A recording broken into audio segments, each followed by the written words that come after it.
Selamat siang semua teman-teman atau saudaraku serta kawan-kawan para YouTuber yang ada.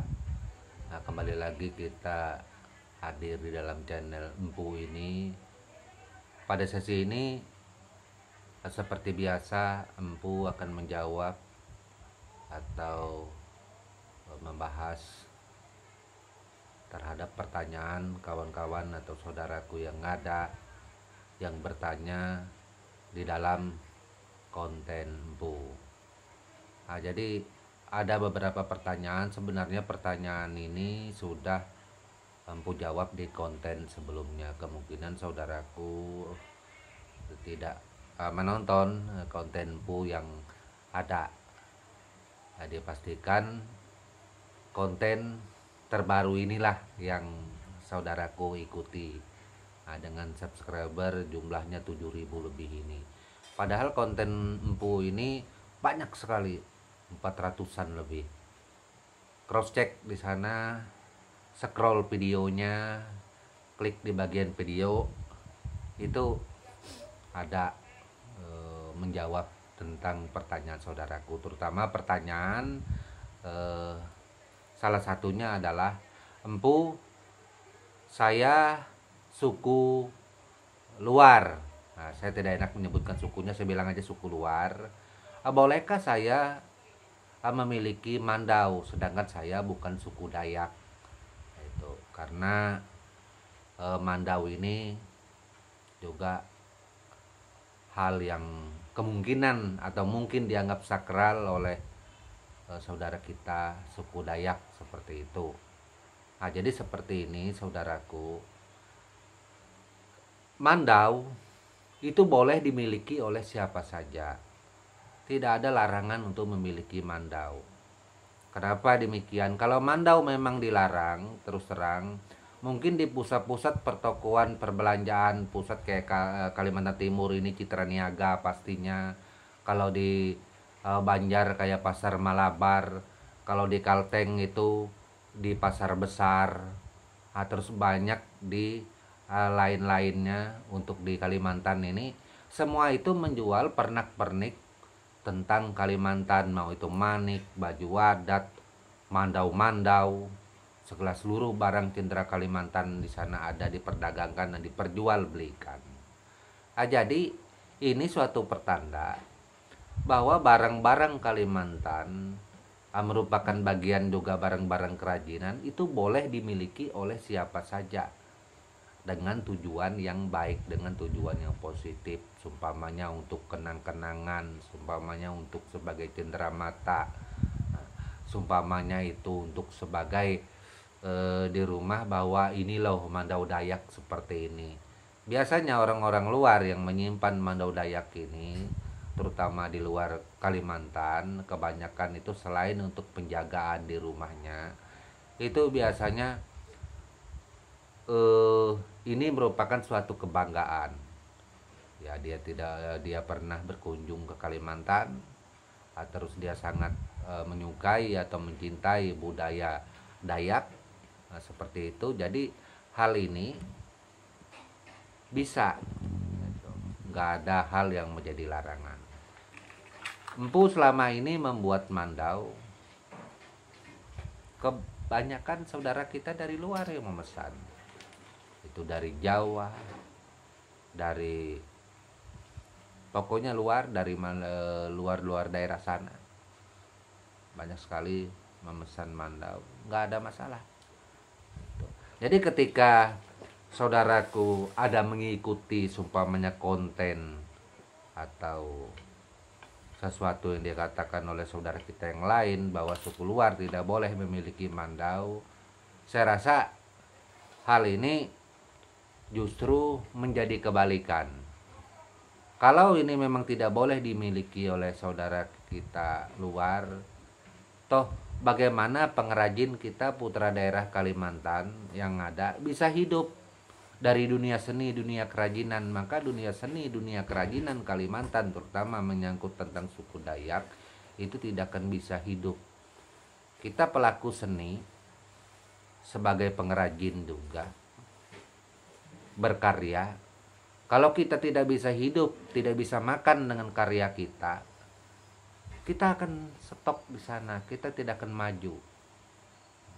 Karena di zaman kemajuan ini kita sebagai peseni juga perlu adanya dana untuk hidup, perlu adanya penopang daripada ekonomi yang ada.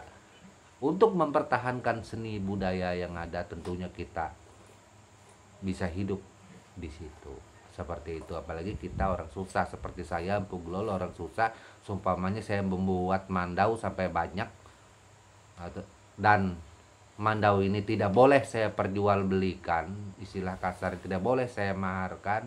Untuk apa saya buat mandau banyak-banyak?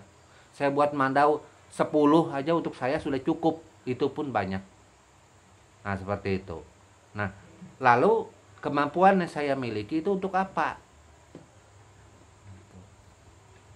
Dan akhirnya potensi yang kita miliki, potensi yang saya miliki itu akan mati dengan sendirinya karena adanya hal tersebut.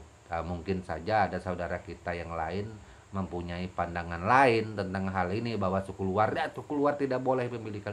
Ya mungkin terserah, menurut pendapatan dia.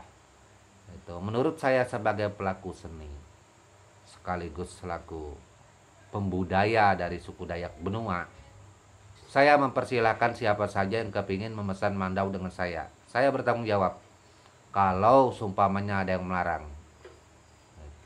Kenapa? Yang penting mandau ini benar-benar digunakan dengan tujuan yang positif. Kalau saudara memesan mandau dengan saya dengan tujuan yang negatif, sumpamanya saudara di sana menjadi preman, mengganggu orang, memalak orang, berbuat kejahatan dengan menyebutkan nama saya Empu Glol yang bertanggung jawab atas nama mandau ini. Kalau tak percaya lihat kontennya. Saya tidak seperti itu. Saya bertanggung jawab terhadap kepemilikan tujuan yang positif. Saya bertanggung jawab ketika Anda ingin memiliki mandau ini untuk bekerja, seumpamanya di tempat saudara di sana. Saya bertanggung jawab ketika saudara kepingin memiliki mandau ini dengan tujuan ikut mengembangkan budaya Dayak dengan mencintai seni budaya Dayak. Itu ketika ada orang luar berkunjung ke rumah Anda, saudara aku tunjukkan ini loh mandau Dayak yang saya dapatkan dari orang. Mandau ini saya dapatkan dari seorang Empu Glol. Nah, seperti itu. Itu Dayak Benua atau saudara kita Dayak lainnya akan terangkat. Nama Empu juga ada di sana sebagai pembuatnya, seperti itu kira-kira. Ini dalam hal yang positif saya bertanggung jawab. Kalau ada yang keberatan adalah kalau ada yang menuntut, seumpamanya untuk masalah ini, saya yang membuat mandaunya. Sampaikan kepada saya. Sebatas mana? Tidak ada. Karena kita tidak berhak mengintimidasi orang lain, mengintimidasi si pembuat, seumpamanya kalau dia merasa itu hal yang wajar, hal yang baik. Coba saudaraku lihat di dunia maya, di Facebook, banyak sekali pembuat mandau dari Kaltim, Kalteng, Kalbar, Kalse, dari mana-mana. Sumpamanya itu dilarang dijual kepada orang luar, tidak boleh memaharkan mandau tersebut, sumpamanya. Bagaimana dengan kehidupan para saudara kita pelaku seni dan pengrajin yang ada? Ya kan? Maka semua itu akan mati dengan sendiri, terkecuali ada pemerintah daerah masing-masing yang membuat peraturan sumpamanya, atau dari lembaga mana saja, mandau ini tidak boleh diperjualbelikan, diperdagangkan di luar Kalimantan, sumpamanya dengan menggaji per orang pelaku seni itu sumpamanya berapa juta, sumpamanya 20 juta satu bulan. Saya rasa saya tidak akan menjual mandau saya, terserah, karena saya digaji oleh orang lain, ada yang menggaji kehidupan saya sejahtera. Itu kira-kira. Nah, itu. Jadi inilah tentang sosok mandau. Sebenarnya banyak sekali yang bisa dibicarakan tentang mandau ini, menanggapi pertanyaan dari saudara kita. Intinya mandau ini boleh dimiliki siapa saja dengan tujuan yang baik. Ada juga kemarin saudara bertanya, gimana bang dengan saudara kita ada YouTuber dari luar yang cukup punya nama. Nah, itu yang di Berau sana. Saudara kita YouTuber yaitu Gondrong Labanan kemarin tiba-tiba meminta atau memohon maaf terhadap atas apa yang dia lakukan, yaitu membawa Mandau ke markas TNI. Itu ketika di sana terjadi sesuatu hal yang ada mendapat teguran seperti itu gimana bang? Itu terus Gondrong Labanan meminta maaf kepada suku Dayak, berarti suku Dayak protes bang. Saya rasa saya sebagai suku Dayak, saya tidak pernah protes, nggak pernah. Itu nggak pernah protes. Itu yang protes itu siapa gitu? Ya kemungkinan ya mungkin ya karena suku Dayak ratusan suku banyak. Itu jangan menganggap seumpamanya protes ini adalah protesnya suku Dayak, karena suku Dayak itu mohon maaf saudaraku banyak sekali, 400 lebih suku. Saya dari suku Dayak Benua dan Dayak Benua tidak pernah memprotes itu. Mungkin saja saudara kita Dayak lain. Karena saya mengambil dari sisi positif kejadian Gondrong, saya juga mengikuti videonya kemarin, menonton tentang dia membawa Mandau. Dia ke sana memakai sepatu bot, saya lihat. Terus memakai sepatu bot. Dia ke sana juga bukan maunya dia, karena dia memang dipanggil oleh komandan tersebut. Itu memanggil komandan tersebut untuk bertemu dengan beliau. Perihal lain kemungkinan ketika beliau pergi memancing atau mau berangkat memancing, mendapat panggilan harus ke sana. Ketika dia pas membawa Mandau, bukan tujuan serta merta atas dasar keinginan pribadi ke sana. Kalau atas dasar keinginan pribadi tidak dipanggil, tidak ada yang kenal, seumpamanya kita ke sana. Nah ini sesuatu masalah hal yang kuanggap masalah besar, karena orang di sana kenal aja enggak. Kenapa membawa Mandau petentang-petenteng ke sana kemari? Keluarga tidak ada di sana, siapa-siapa tidak kenal dengan saudaraku ini. Nah inilah yang bisa menjadi hal menurut kacamata saya.